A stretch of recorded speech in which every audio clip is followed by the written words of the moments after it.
Okay, so a different video than I had planned today. I had planned to do a RetroArch video because I'd found a link that it was working on the Raspberry Pi Model 4, and unfortunately I couldn't get it to work, and well, I'll show you the screens I was getting. It took ages, and I was up till about 1:30. I hadn't realised, I didn't want to leave it on because obviously the Raspberry Pi is new and it runs hot, it was just taking ages and ages, and I kept getting closer and closer, and I really thought I was getting there. One of the issues is that RetroArch isn't compiled for Raspberry Pi 4, but it is for the 3, and the method I had wanted me to put in a model that it was suitable for, so I had to tell it was a Raspberry Pi 3. It then installed everything. I got the menus up for the emulation and everything, and when I rebooted it, it then came up with this message. So it hasn't worked, but I did have some success in making my Pi a bit more usable.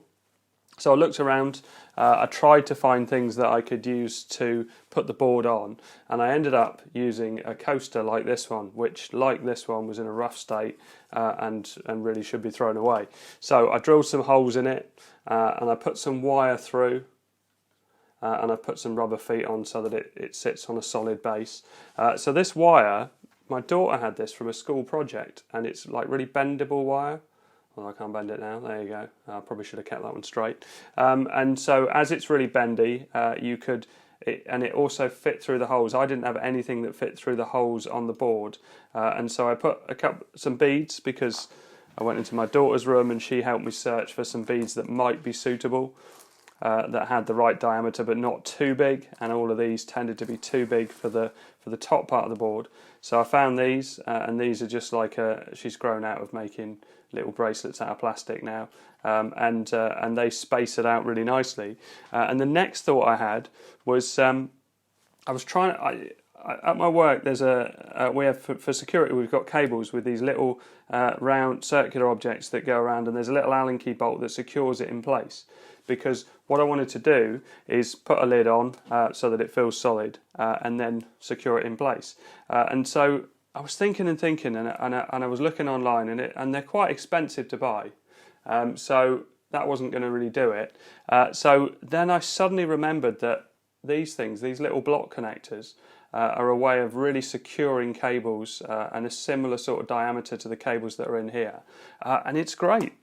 So if I undo them, so you can see I've undone the screws, and then I can pop them on, and I guess they're going to look better if the screws are on the inside like that, so it's not protruding. And then I can lock down these, so that'll be nice and stable, but then I can put the lid on top. So what I'll do is I'll fast forward to the bit where I've got 4 of these, because I've actually got to break these out of these little plastic things, which is not entirely that easy. It takes a while to do, and I've got to break 8 out because I want 4 of these here and 4 for the top. It leaves a lot of space if I end up doing a cooling solution on the Raspberry Pi. So I think it could be a good method. And well, I'll show you the rest of it when it's built, because that's how I can show how solid it is.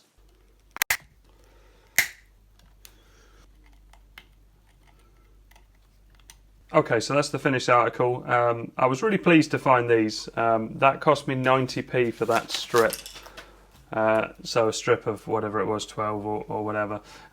So I was really pleased with that. It feels nice and solid.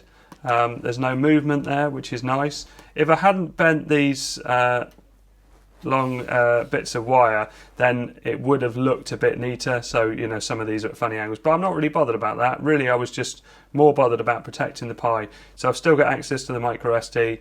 That's very easy. I've still got plenty of room if I choose to go for some sort of cooling option. None of the ports are obscured, but also there's a gap at the bottom, so airflow can go underneath the board as well as over the board. But also what I've thought about, and this is a floppy disk, by the way, and I used the existing 2 existing holes one existing hole and then drilled 3 more to be able to fit it in.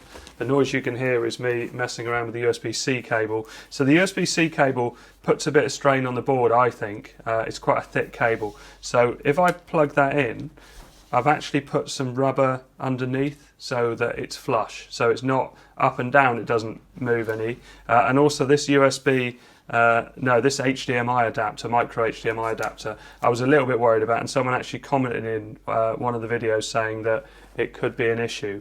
So if I plug in now, nothing moves, so it's nice and solid.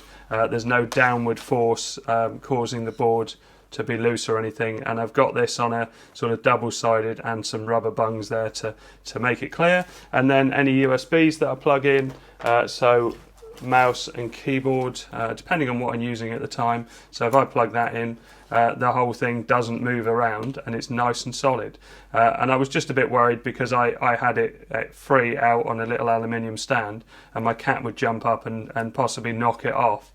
So like this, it's pretty well protected, but it's still got lots of air around it. If you can think of any videos or any games or emulators that will run on the Pi 4 early, or if you see any builds that come out that are suited for it, please let me know in the comments and I'll try and make a video on it. Thanks very much for watching. Please like and subscribe.